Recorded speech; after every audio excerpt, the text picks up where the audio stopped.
Good morning, Valley. Today on Valley por Vida, we're talking all about Texas being a pretty affordable state when it comes to moving costs. We're also giving you insider info on a unique program for all you aspiring visual effects artists and filmmakers. We've got info on how you can nominate someone for the 38th Annual Governor's Volunteer Awards, plus do's and don'ts for all you first-time car buyers. Now, there's so much going on and we've got you covered. Valley por Vida starts right now.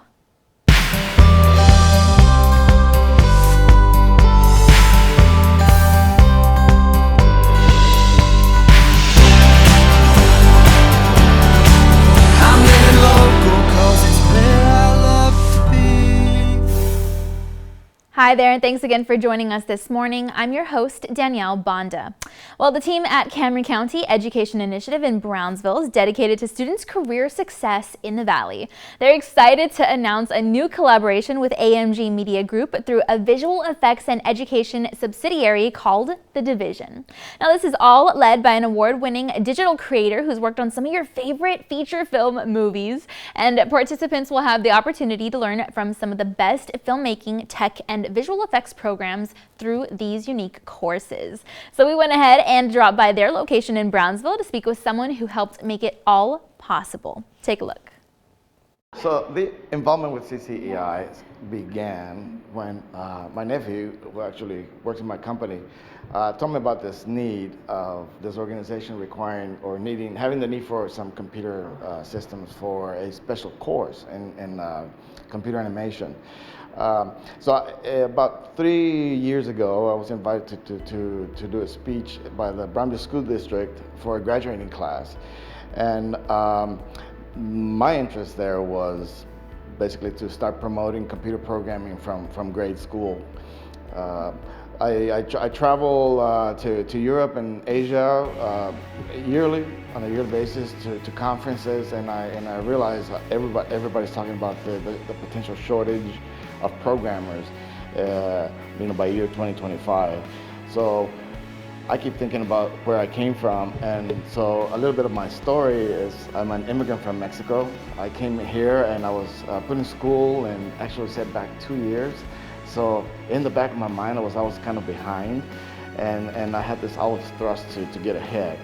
I did not go to college, so I chose a trade school just because I didn't really have any resources, no guidance and stuff like that. So I ended up in a computer programming in school in Dallas. And that's where I learned how to program. From there, I went off to work for several companies in the payments industry. And eventually, I was laid off, and I started my own company in 2001. So I started by myself. Right now we have 14 employees here in the U.S., 4 in Mexico, and 28 in Argentina. So we develop software for all kinds of industries, primarily payments and factory automation, and we have our own products. So in fact, the state of Texas, New Mexico, Wyoming, Missouri, Louisiana, Pennsylvania, and Ohio buy smart cards that I use for the WIC program, which we developed, and we created and we developed. So around that industry, we've made several products, and now we're getting ready to launch a new offering to replace those smart cards. So we've had quite a bit of success, and I have realized that there's a lot of people like me here in Brownsville, and I want to tap into that talent. I would like to create a vehicle to prepare these great potential workers, programmers that could have a very successful career. In programming, it's one of the few careers that you can be successful, really successful, without actually going to college. I'm all for academics. I wish I would have been able to go to a 4-year college, but I couldn't. But I'm all for that. But at the same time, if you look at what was been happening in the U.S., post World War II, where the country was preparing workers, there was a boom and so forth. Programs in schools began to kind of apprenticeships for plumbing, electricity, and those kinds of skills, and preparing students for the workforce who weren't really apt for attending college. But I think that can be the same applied. The same thing can be applied today for programming, because I mean back in the day, if you think about it, a new tool will come out and people will be trained on it, and that tool for manual work didn't really require a little bit of training, but people who had never seen it before really needed to have some training on it. Today, it's the same thing. That's the same thing with technology. You know, a 5-month-old baby can mess with a phone and launch Siri. Even I've seen a 2-year-old launch Siri and began asking her questions. So that's kind of the way as society we're kind of being evolving. So programming is not something that you require a computer science degree basically to learn, and that could be taught from early ages. And kids that come out of high school that have no future, that are doing some manual labors, can really be successful at it.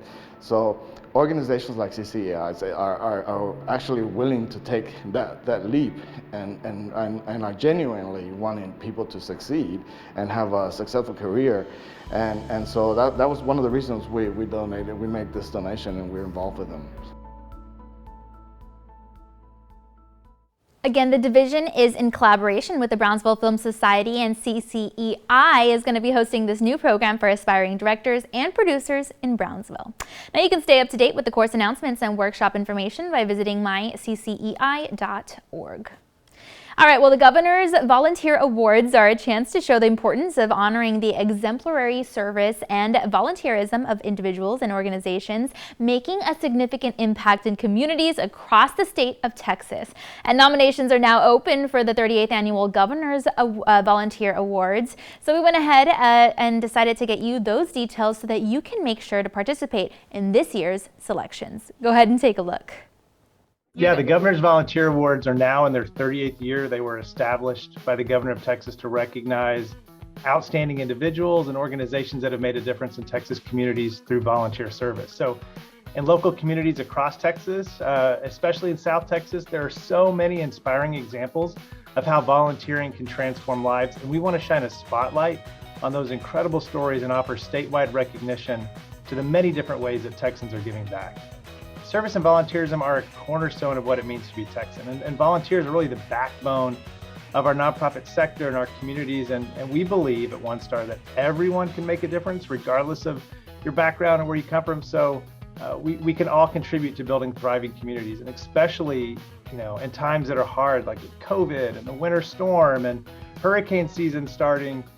We want to show some examples of how Texans are really stepping up and really inspire others to be kind and more giving, which is the Texas way, right? We've heard from our nonprofits that there's an increased demand for services. At the same time, volunteerism went down. About 3/4 of nonprofits experienced a reduction, understandably because of COVID, but we know as we're kind of coming out of the pandemic, we need volunteers now more than ever. So we hope that through this process, we'll inspire people to step up and serve. And we do think because of just the crazy year that we've had, we're going to see a lot of really creative ways that people volunteered. So probably some nominations that we haven't seen before, just ways that people have really stepped up during these crazy times to give back in their community.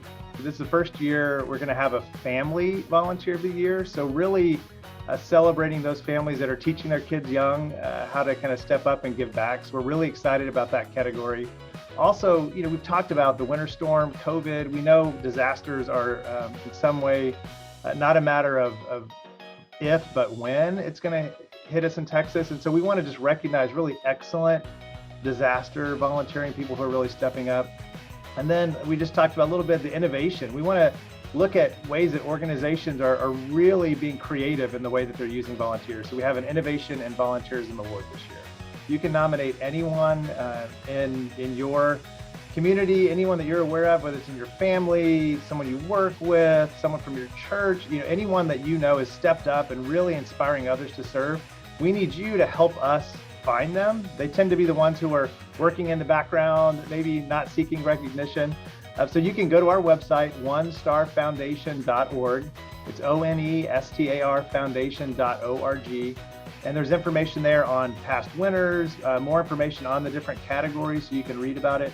And the application process is really simple. So we just ask a couple of questions about the service that the individual has provided. We're trying to make it as easy as possible to identify these incredible Texans that we want to recognize. Again, that's onestarfoundation.org if you'd like more information. All right, well, now it's time to talk about the do's and don'ts of first-time car buying. Now, it can be tricky to tackle such a big task, especially if you've never purchased a vehicle before. So we went ahead and spoke with an expert for some helpful tips for you to keep in mind. Go ahead and check it out. Hello, you guys. Thank you for having me back here on Valley for Vida. This is Victoria with Ask Victoria, here to talk about first-time car buyer tips. A lot of college graduates out there are going to venture out to the dealership, but I caution you to take these 3 tips with you to make sure you have a successful car purchase. Okay, so number 1, if you haven't already done so, open up a checking account or a savings account at a local bank or credit union and establish a relationship with that bank or credit union. Make your deposits. If you have a summer job, make your deposits consistently into that account. That way you build rapport, because you may have to actually get a loan from that bank or credit union, and they'll see your established payment history, deposit history. So number 1, establish a credit union or an account with a bank or credit union. Number 2, check your credit. Why go to the dealership if you don't know what your credit score is? Go to FICO.com. You might have to pay a fee, but I recommend paying a fee versus using the free sites, because the free sites aren't as accurate, and you want to go to the dealership educated and equipped with accurate information. Also, what you can do for your credit, if you haven't established credit, hopefully you have a nice mom, grandma, or friend who will allow you to be an authorized user on a credit card. That will help build up your credit as well. Keep that utilization rate under 30% and you'll be great. And C, to that number 2, is also consider opening a secure credit card on your own. That will help build your credit as well. Number 3, and finally, never go to the dealership alone. There's safety in numbers. You're excited, this is your first car purchase, you're full of adrenaline, and you're not listening to what the salesperson is saying. Hopefully you're taking someone with some experience car shopping and they can hear what the salesperson is saying and say, no, hold up. Can you really afford that payment? What about that interest rate? So take someone with you that is established in the car shopping field that can pull you in when your excitement gets too high. I sure hope those tips help. If so, feel free to find me at my website, www.askvictoria.net, or on all social media, Ask Victoria and the number 1 for more free tips. There you have it. We hope you can keep in mind these tips when beginning your first-time car buying experience, or share them with friends and family. And you can always visit the website on your screen if you'd like more information before hitting the dealership. All right, well, it's time now to take a commercial break, and then we've got to look at your local weather updates. But stay tuned, because we'll be back. And if you're planning on moving anytime soon, you'll definitely want to stay tuned, because we'll have tips on how to keep those moving costs down. And info on Texas being an affordable state when it comes to moving expenses. Those details plus more coming up.